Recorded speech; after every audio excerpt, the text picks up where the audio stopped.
Roho Mtakatifu huwa pangiwi formula. Ukimpangia, utakuja kanisani kama ulivyokuja, utatoka kama ulivyokuja. Lakini kama umekuja, punguza kidogo hiyo hai. Kama ulikuja kwa ajili ya kukutana na Mungu, utakuwa attention muda wote kwa ajili ya kuhudumiwa na Mungu.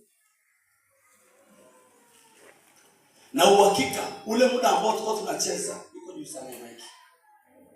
Ule muda ambao tulikuwa tunacheza, na uhakika kuna mtu amehudumiwa wakati wa step 2. Bariki ole, piga makofi. Nina uhakika. Na uhakika kuna mgonjwa wa miguu yameondoka tulivyocheza.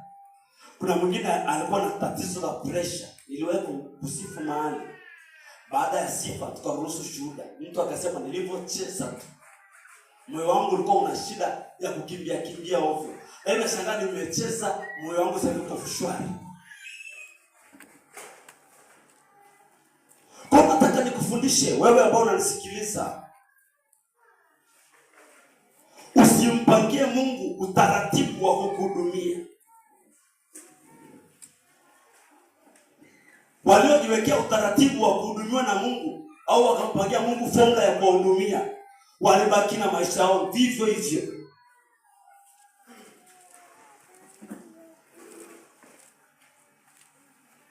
Haleluya.